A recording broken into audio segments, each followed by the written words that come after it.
piloto, né? O Danilo Romano, de 35 anos, era de São Paulo. E acontecem umas coisas, né, quando a gente está falando desse tipo de cobertura que são difíceis da gente explicar, né? Não dá para entender, mas a informação que a gente obteve ontem, inclusive um amigo dele, né, trouxe essa informação ao vivo conversando ontem com o pessoal do Brasil Urgente, é de que o Danilo estava de folga, né? Essa sexta-feira não era um dia de escala e acontece com qualquer pessoa que trabalha com escala, né? Deu algum problema na equipe e você é convocado para trabalhar e ele foi convocado. A princípio, ele não estaria na aeronave. E a gente tem, inclusive, aqui a fala do Danilo, aliás, sobre o Guilherme Baccar, o Guilherme que era o piloto, né? E contando que o Guilherme era um cara muito apaixonado pela profissão. Isso é muito comum entre pilotos, né? Eles fazem isso porque gostam mesmo de voar, e que era um excelente aviador, apesar de jovem, já bastante experiente. Vamos ouvir a fala aqui do Danilo Romano sobre o Guilherme Baccar, infelizmente, que morreu nesse acidente. Era um palmeirense fanático e eu sou corintiano, então a gente sempre falava futebol, brincava um com o outro. E a gente se falou na terça-feira, ele me mandou a escala dos voos dele. Ele não estava escalado para esse voo.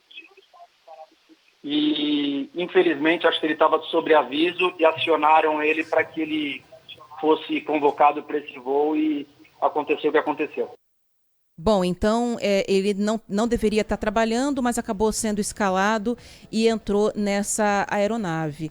Ontem à noite, Zaidan, os responsáveis pela Voipaz deram uma entrevista coletiva, né? Porque ao longo do dia eles demoraram bastante para se pronunciar.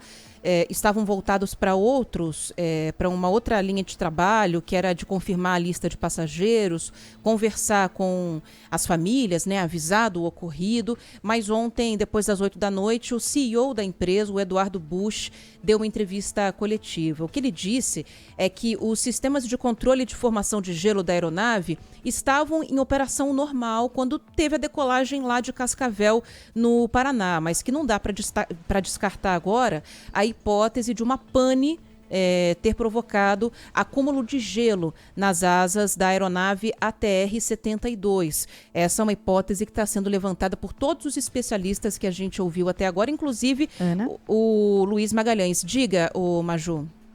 Só para trazer informação do nome certinho dos corpos já identificados, né? Como a gente disse, o comandante da aeronave, o Danilo Santos Romano, de 35 anos, e o copiloto, que é o Humberto Campos Alencar e Silva, de 61 anos. Esse time de tripulantes ainda tinha as comissárias de bordo, Débora Soper Ávila, de 28, e Rúbia Silva de Lima, 41 anos. E aos poucos, né, Ana, a gente vai descobrindo as histórias das pessoas que estavam dentro dessa aeronave. O que a gente tem de informação é que duas jovens, a Ariane Albuquerque Estevam Riso e a Mariana Comitrã Belim, eram médicas residentes no Hospital do Câncer, em Cascavel, no Paraná. Elas estavam se especializando em oncologia, foram vítimas desse desastre. E também o Antônio Deuclides Zini Júnior, conhecido como Zini, a esposa, Karine Gavilic.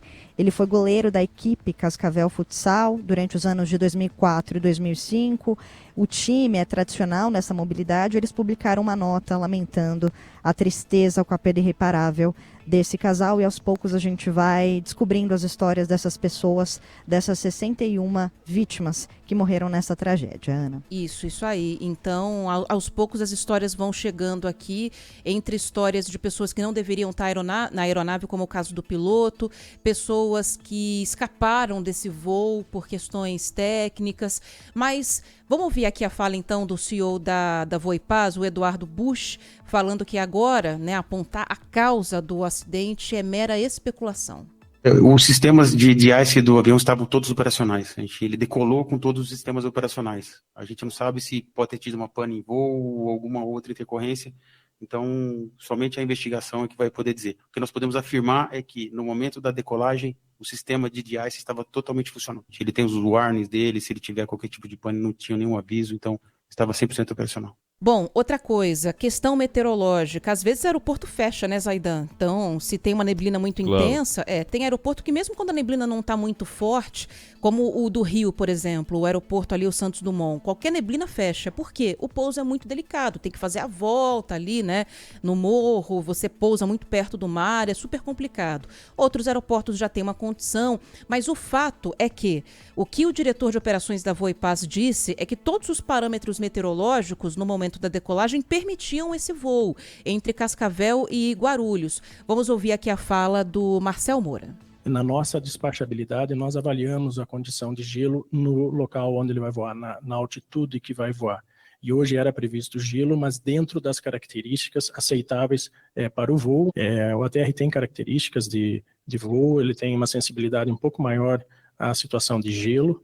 Ela não é descartada, como também nenhuma hipótese é descartada nesse momento. Fez a manutenção de rotina na noite anterior e ele saiu daqui sem nenhum tipo de problema técnico que inviabilizasse a sua aeronavegabilidade. Então a aeronave estava perfeitamente aeronavegável dentro dos regulamentos, dos manuais, dos requisitos tanto do fabricante, autoridade e dos nossos processos internos. Isso aí que a perícia vai ter que confirmar, né?